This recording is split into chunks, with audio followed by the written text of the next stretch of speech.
Today is March 7th, 2020. I'm going to do a quick Hobbit Garden, I guess, update, more of a greenhouse update.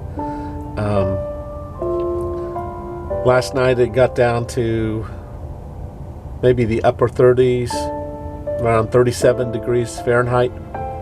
So I left half of the stuff in the greenhouse, but I took half of it inside. But especially the melons, like the cucumbers.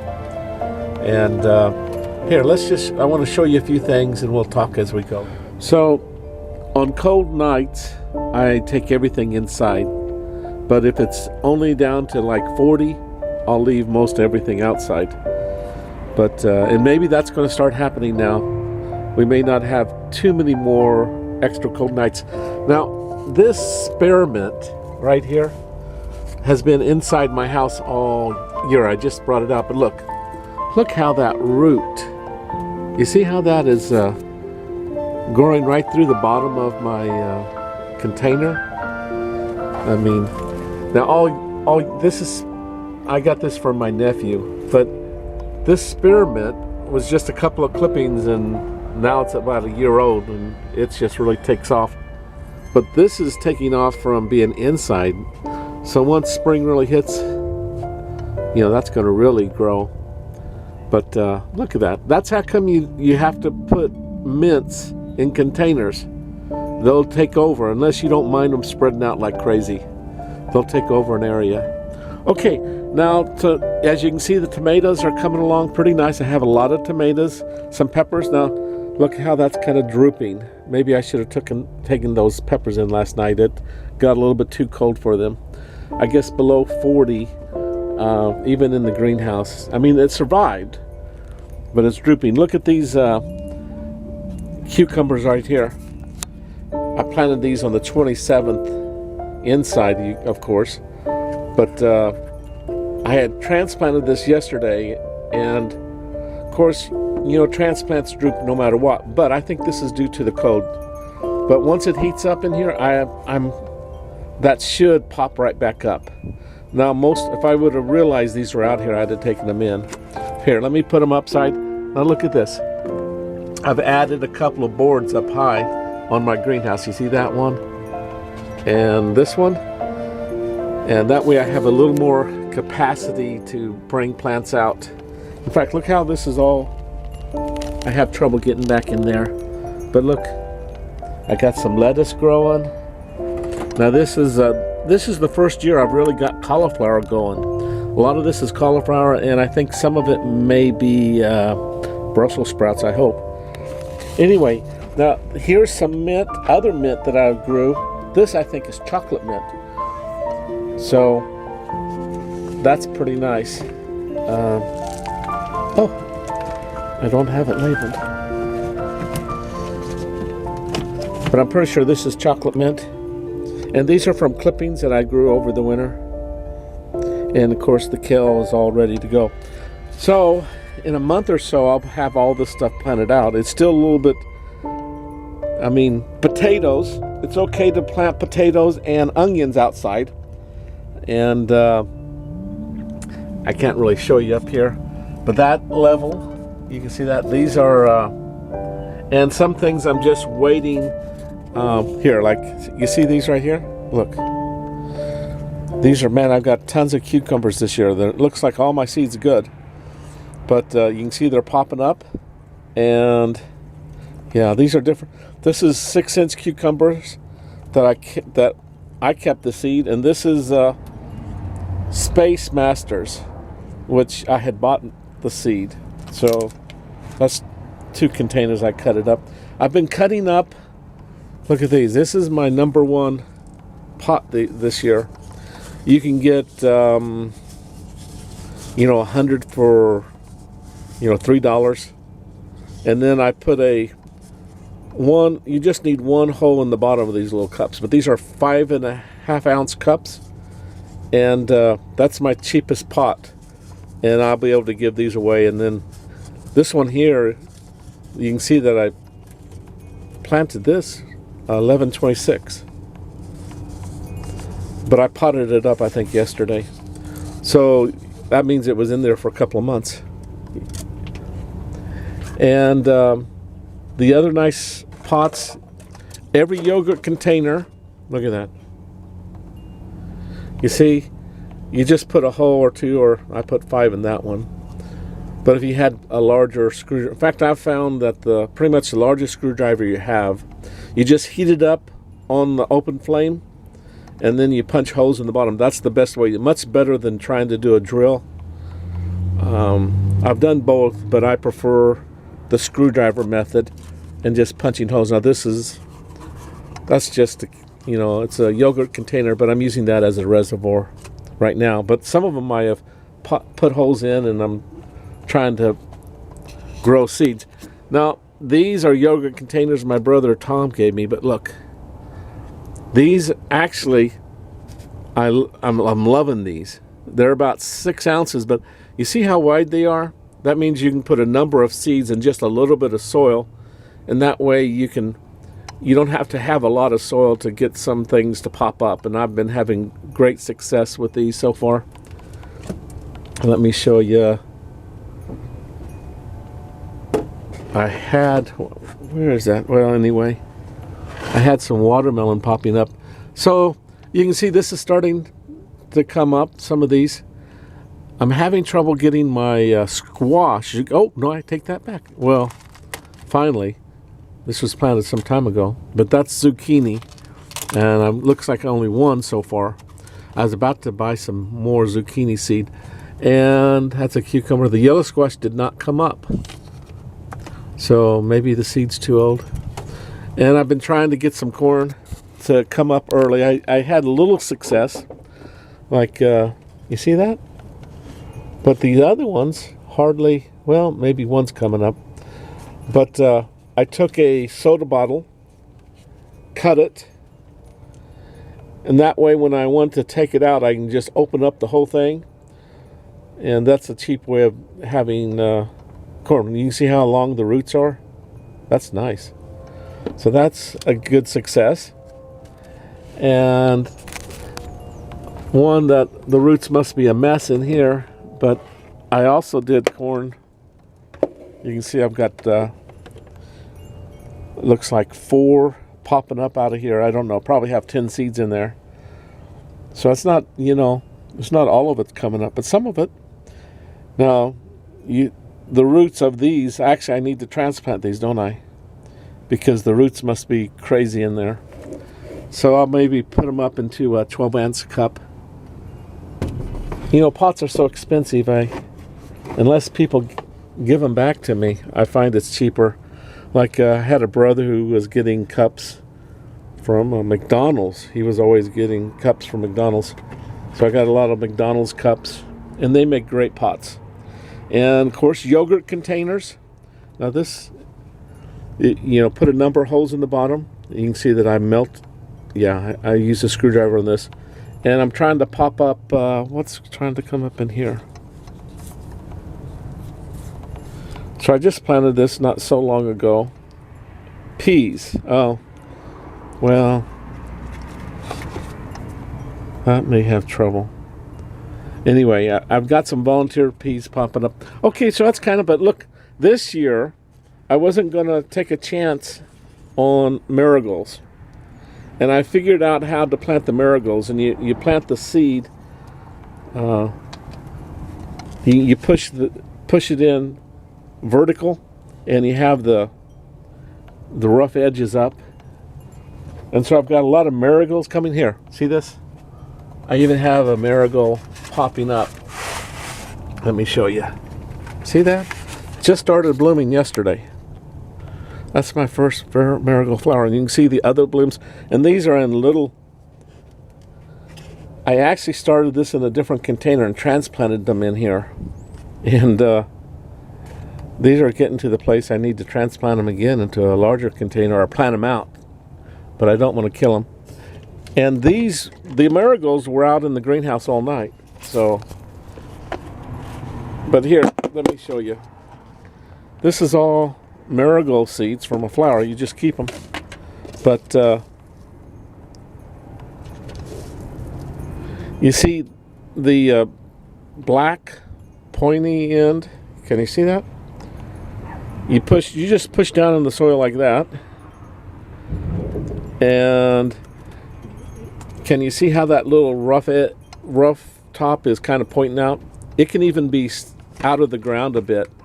And turns out that'll cause a marigold to sprout. Now, you may not sprout them all, but if you keep your own marigold seeds, you can plant, triple the amount and get something going. Anyway, so that's what my strategy is this. And since marigolds go well protecting a lot of plants, I've actually, on my larger pots, I've just, see that cucumber there? If I just plant a marigold, a few seeds in there, maybe one of them will pop up. So I'm doing that around, after I pot up stuff, I'm putting in some marigold seeds so that I can do combined planting. And if the marigold, marigold is supposed to help out with keeping certain bugs away from your plants. Okay. Oh, here it is. This is what I wanted to show you. It was just up on that shelf. Look at that. Now, it turns out butternut squash, and you guys probably all knew this already, but that squash will keep all winter long nicely. I mean, firm and good. And my sister-in-law gave me a couple of butternut squash plants last year, and I got a few squash off of it, maybe 8 off of 2 plants or something like that. I gave a couple away, and I've started eating some of it, just little by little. Fantastic. Add it into soup and stuff. But you don't have to eat the whole squash at once. You can just cut off a piece, and the rest of it keeps very well in the fridge. But look, I'm going to have a lot of butternut squash.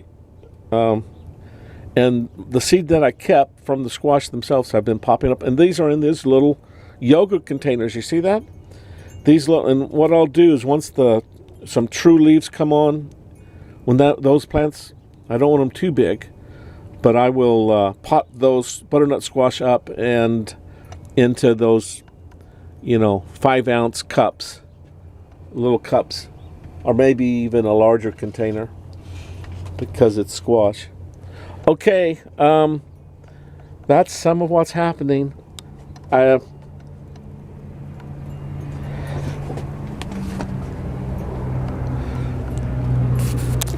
Now, you can see this, finally. Now, last night in the greenhouse, it got down to probably 40-ish, 37 maybe outside. And so now it's what time is it? It's 9:30 in the morning. Now, underneath this blind, where the sun isn't hitting on the thermostat, you can see that it's 68, and it's 9:30 in the morning, and outside it's probably 45, maybe it's 50 by now.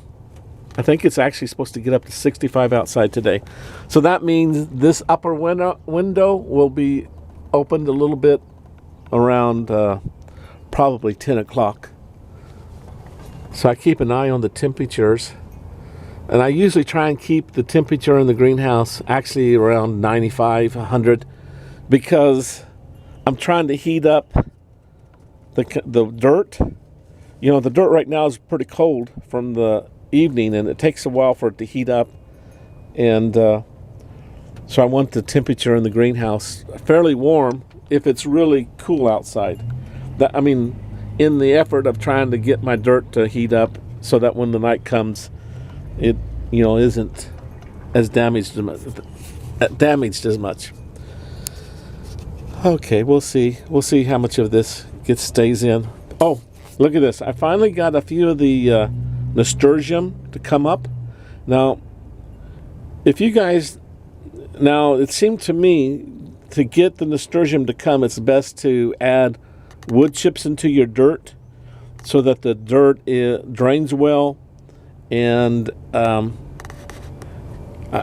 bet you if I had sand and dirt together, I bet that would be the best way. Put some stones in there to get the nasturtium seeds to germinate for me. I've had a lot of trouble, but I've struggled. I've got a few, but look, you see these? Nasturtium, nothing coming up. And this may not have these two I don't think have the wood chips in it, but I had one with wood chips and I got like 5 of them. But, 5 out of 10 or 20 seeds, that's not so good, but it's something. You can see the garlic over here. It's overwintered, but it doesn't look like it's, grown too big yet. So I'll leave this in at least another month or 2, and then I'll pick it. And can you see that out there? I had my gas meter moved. Can you believe this? They came and put a gas line underneath the road. The gas is on the other side of the street. And they bore, and it was only like an inch conduit, I think it's about 30 inches deep, and they bored it all the way. Look, can you see it there? By my house. They moved my gas meter to my house, right next to it. They wanted the gas to come in above grade into the houses. But anyway, it's the same old meter, they just moved it. And they bore right underneath my garden. So I don't want to, dig down more than a foot. I mean, it's about 2.5 feet deep, but still. Anyway, that's the trivia. So look, now yesterday I put out the boxes. Can you see that? And all that area will be a garden. Since they moved my gas meter, I'm going to make that little patch into a garden. I've got, what you do is you put down just boxes. You try and minimize any type of plastic on the boxes. So you don't want a box that has a sheen on it. And then you want to cover the boxes with, leaf mulch. So you see that leaf mulch there. Now I'm not going to use this one. I'm going to keep that in this garden. But I've got a whole bunch of leaf mulch in the backyard. And I'm going to bring it around and fill that in maybe today. Bring in a few wheelbarrows through and cover that with a few inches. And then what you do is when you plant your plants, you just punch through the cardboard into the dirt beneath, and that way the cardboard kills all the grass, but it works really well if you're going to be planting in, from a pot, seeds from a pot. Anyway, in a couple of years, that cardboard will disappear. It'll become dirt. So just FYI. Now here, look, you see that? Those are volunteer peas. So I've got a few peas coming up right over here, but not many. But it's nice to see something happening. So I did plant potatoes last weekend right here on the 1st, I think. Here, and also in this container over here, if you can notice, not this one. This one would be a great container for potatoes. But I had this it should be a little bit larger, but look, I have put a perforated pipe. I had some piping. That's for drains, but it has holes in the side so air can come in and out. And I put that in the middle of this large container. And when my potatoes start to come up, Lord willing, I will add more dirt and fill it up all the way up. And this perforated pipe should help with the growth, keeping oxygen down at the bottom layer. Anyway, I saw that somebody up in Canada doing something, but they had a half barrel, a bigger container, and I wish this was if this one would be nice for a perforated pipe, but I'm not sure what I'm going to grow in here. Last year I had watermelon growing. So, okay, love you guys. Let me know if you're enjoying these updates, and I'll do more of them. I kind of was waiting for a few more. I only had a very few people look at my last video, so I wasn't in any hurry to put out another one. Of course, now it's getting to be gardening season. Start any seeds you can if you want. I mean, it's a good time to start a lot of seeds inside because it won't be too long before you can plant them out. Or you can just wait now another month. You know, April 15th around here is a good time to, that should be the last frost date in Missouri. But potatoes you can plant early, and onions also, and peas. I could actually plant peas right now. Peas can go down to about 20-ish, 25 easily Fahrenheit. So even if it does frost some, which is 32, peas don't mind.